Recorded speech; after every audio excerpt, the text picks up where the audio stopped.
How much does it cost to construct a wall like that? Oh, all of it so far, about €1/3 I'd say. So what? Yeah. To construct that wall? Well, everything else involved with it as well. Madness. Yeah. And doesn't stop, but it's worth it, I think. Better be.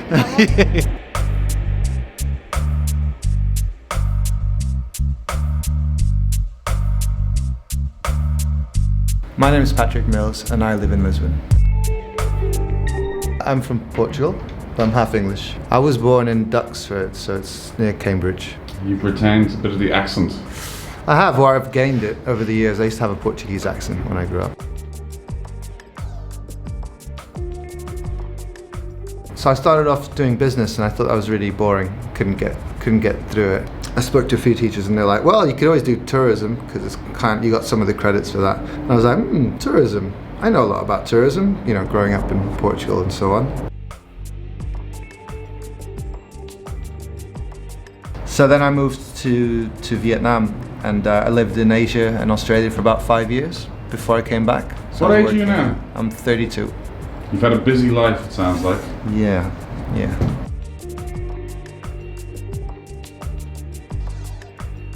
How'd you get involved in the wall business? I was actually just at my mum's house for lunch. She lives on that side and I was living on that side.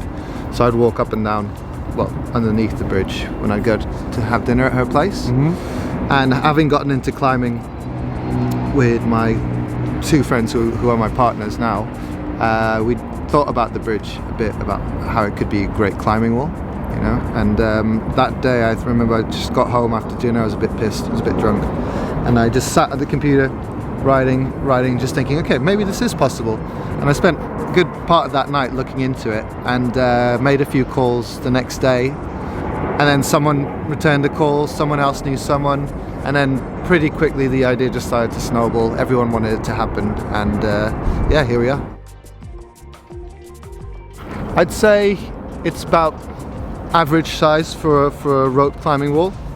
We wanted it to be taller, but it was a bit out of our budget, and we wanted, you know, a nice arch and a pillar, so we thought, okay, we'll just stick with 12 meters.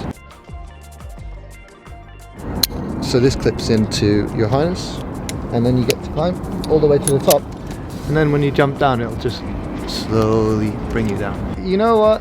The more I climb, the less scared I am of heights, I think. But I have a healthy respect for heights. What's your 3 business tips for any budding entrepreneurs? Don't copy someone else when it comes to your staff. Just learn to understand your staff and learn to be in their shoes. Don't be impulsive.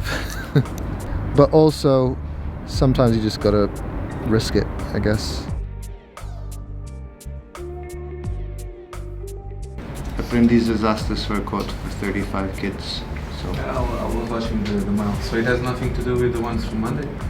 it is the same ones. Yeah. It's very good for your body, yeah, but you can get massive injuries if you don't take care of yourself as well. It'll take you about a month for the muscles to grow in your arm before you get very strong, but it'll take a lot longer for the muscles in your fingers to develop.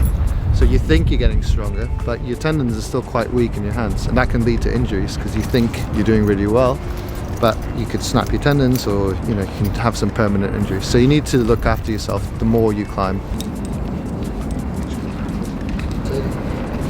Okay. Don't you ever get a wedgie?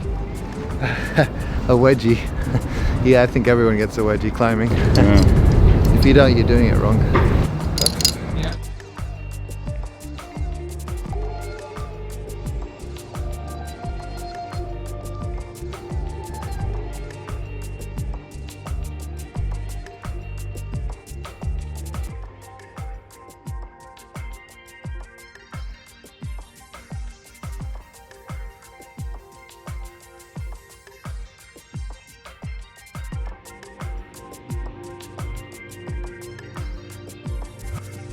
I love living in Lisbon, and that's what attracted me to come back to grow old here, I think.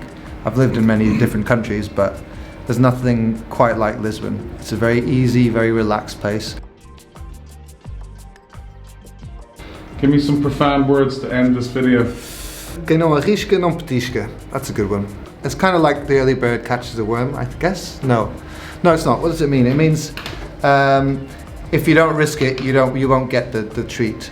It rhymes in Portuguese, but it means if you don't go all in, you might not get anything from it. Yeah.